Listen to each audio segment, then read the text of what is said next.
By Catherine Ingram. You know you're in a pretty hip city when its main newspaper's weekend edition has the Dalai Lama as its guest editor. Along with his big smiling mug taking up most of the front page. The theme of the special edition of the Vancouver Sun this past weekend was Educating the Heart, a catalogue of mostly good news and good works, youth activism, global organizations addressing the plight of the poor and oppressed, spiritual travel based on inner journeys, alternative health, animal rights, ethical business, and a focus on whether and how values of kindness and peace can permeate society. Reading this paper was not boring, as so many do-gooder publications tend to be, and left me in a quiet calm instead of the usual anxiety I feel after reading the usual news. The medium was certainly the message.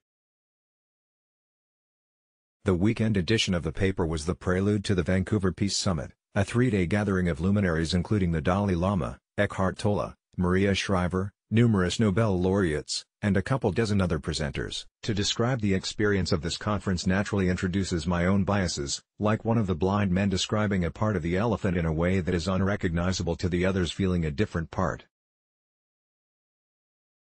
Several thousand people attended this conference, and no doubt each had their own favorite moments or interpretation of its general message.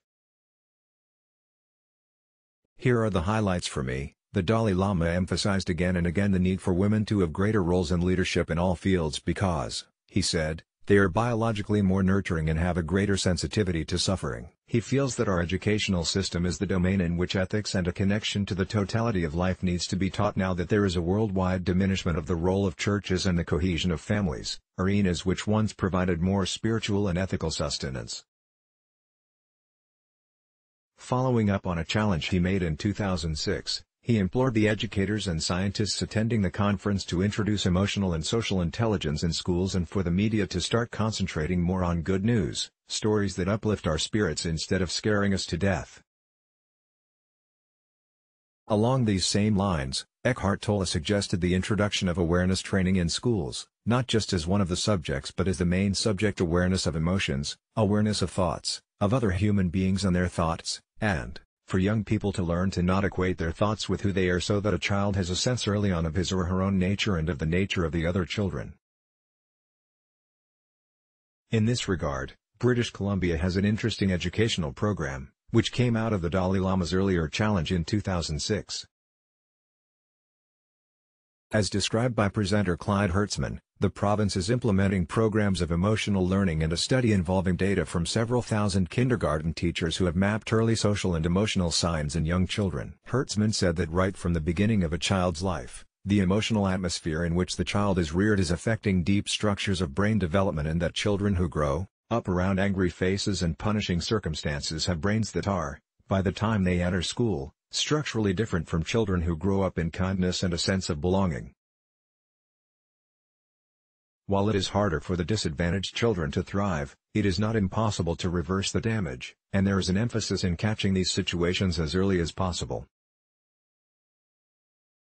BC is also implementing curriculums in social responsibility and mindfulness training, and data is already showing that children in these programs not only exhibit more awareness and compassion for others but fare better in all educational studies as well. California's First Lady Maria Shriver and the Dalai Lama had a charming Q&A session in which Shriver asked of His Holiness questions such as, "Do you think there will ever be a female Dalai Lama?" He said yes, and, "What do you worry about?" The environment and the gap between the rich and poor, which he feels is leading to large-scale frustration and anger. Musicians Peter Buffet and Michael Cott played several soulful piano and cello pieces, one of which was about the dark alchemy of slavery in which blood is turned into gold. Its refrain asks, "How can you live off the blood of another?" and was accompanied by video images of child laborers, child and adult prostitutes, and other forms of human sorrow. There was a moment I heard about that I didn't actually witness. After one of the sessions, the Dalai Lama and Eckhart Tolle held hands as they walked to lunch. It is an image I would have liked to imprint in memory, one that I might call upon in moments of distress. To most of the world, they are probably the two most respected spiritual leaders of East and West, but in these last days and over the many years I have known them both, they have shown themselves to be wise global citizens, Beauty human and simple, doing their part for a gentler world. Source: Eckhart Tolle. Let's block ads. Why?